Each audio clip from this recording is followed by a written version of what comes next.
Allez, entrons directement dans le vif du sujet. Si vous nous écoutez, c'est évidemment pour une prise de recul salutaire sur l'actualité par les meilleurs analystes formés à la Nathalie Saint-Cric Academy. C'est l'heure de notre traditionnelle revue de presse. Ouais. Oui, et c'est moi qui commence. Allez. Et j'ai une info maintenant. Oh. Emmanuel Macron a joué au ping-pong contre Alexis Lebrun. Mais non. Mais si, et il a gagné. Non. Il a gagné, c'était pas du tout mis en scène, il est vraiment super fort, c'est le meilleur. C'est le meilleur, il sait tout faire, il sait jouer au ping-pong, il sait faire de la boxe, il sait reconnaître sa défaite après des élections. Non. Non, pardon, en fait, il y a un truc qu'il sait pas faire. Alors moi j'ai une info santé, hein, mais pas des pieds. Pernod Ricard a participé à financer l'élection de Donald Trump. Santé, hein, mais pas des pieds. En même temps, ils ont mis Pernod Ricard que 64 000 $. Oh, les petits robinets, Pernod Ricard. Sanofi, c'est 409 000 $. Quelqu'un veut un peu de Malox? Mais peut-être j'en voudrais bien. Moi j'ai une info, mais qu'est-ce que tu racontes, bordel? Hier glad, jeg un slikkepot. Qu'est-ce que tu racontes, bordel? Excusez-moi, parce que j'ai passé la semaine en Norvège, du coup j'ai rien suivi de l'actualité ici. Il est toujours mort, Michel Barnier? Pas de... D'accord, ok. Obsligur, Retaillot, nul, fuck yourself. J'ai appris un peu le norvégien, j'en ai profité pour le placer. Et attendez, du Oui. coup, moi j'ai une info. Oui. T'y allais comment en Norvège, Guillaume? Guillaume Meurice est allé en Norvège. Tu allais comment en Norvège, Guillaume? Kayak. Menteur. Non, mais il y avait, effectivement, il y a eu un avion, mais c'était un en tofu. Un avion en tofu. Ouais. Et c'était en tofu. Non, Et pardon. c'est Yannick Non, Jadot, pardon. il conduisait l'avion. Et du coup, ça s'annule. Moi, j'ai une info, mais c'était pas l'info de la semaine dernière. Israël a bombardé une école à Gaza. Mais c'était pas l'info de la semaine dernière? Si, et c'est aussi l'info de la semaine prochaine, parce que Macron, il sait tout faire. Il sait jouer au ping-pong, il sait faire de la boxe, il sait arrêter de vendre à Israël des équipements électroniques pour équiper les drones. Non. Non, du, Non, coup, ça non, fait, du coup, ça fait deux trucs qu'il sait pas faire. C'est dommage, parce que c'est quand même des trucs un peu importants. Et attendez, moi j'ai une info. Mais il a pas déjà fait assez de mal comme ça? François Hollande lance son podcast. Mais on n'a pas déjà fait assez de mal comme ça? lui.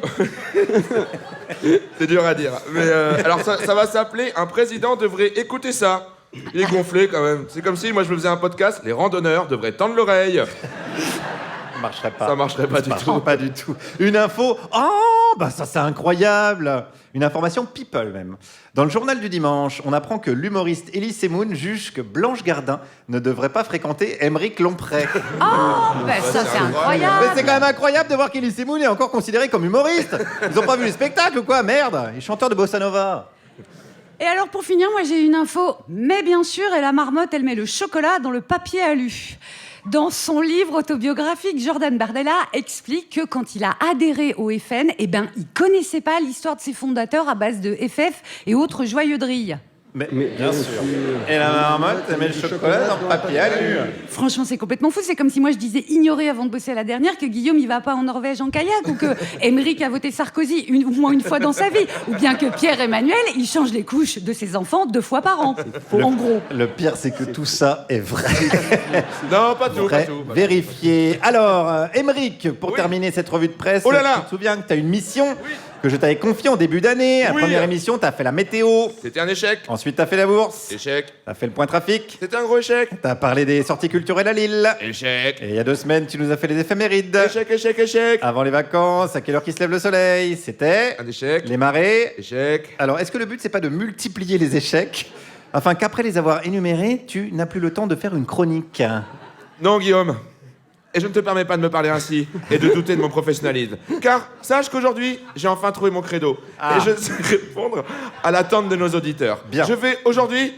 Bon. Et ceci à la... les infos, c'est sérieux. Et ceci à la demande de nombreux gens, je vais lire dans les lignes des mains. Alors, je vais bien entendu commencer par mon voisin de gauche. Pierre-Emmanuel, tu seras donc le premier d'une longue liste de personnes que je vais lire dans les mains. Mais est-ce que c'est fiable? Bien sûr, c'est fiable, Pierre. Ça marche avec tout le monde, sauf avec Philippe Croison et les Gilets jaunes. Ah oui. Mais- Mais oui, dis donc. Comment... Ça, c'est une bonne question. Comment tu fais quand il n'y a pas de main? Bah, quand il n'y a pas de main, on peut lire dans les plis de l'anus. Alors, moi, j'ai lu dans les plis de l'anus de Philippe Croison, Ah ouais? Et t'as lu quoi? bah, qu'il avait du mal à se torcher. Mais allez, assez... À cette question, Pierre, donne-moi ta main droite, car les lignes de la main droite correspondent à la personne que tu vas devenir. Alors, les lignes de la main gauche sont celles de la personne que tu étais. Donne-moi ta main gauche. Oh là là, voilà, la ligne du foie a disparu. Ah oui, dis-donc. Putain. Elle est super douce ta main, Pierre. Allez, concentre-toi. C'est parti. Ouh là là, main droite. Ouh là là, j'ai envie de te ken. Non, oh là, main droite. Ouh là là, ta ligne de tête est bien proportionnée. Tu es quelqu'un de stable, réfléchi et qui a des objectifs, Pierre.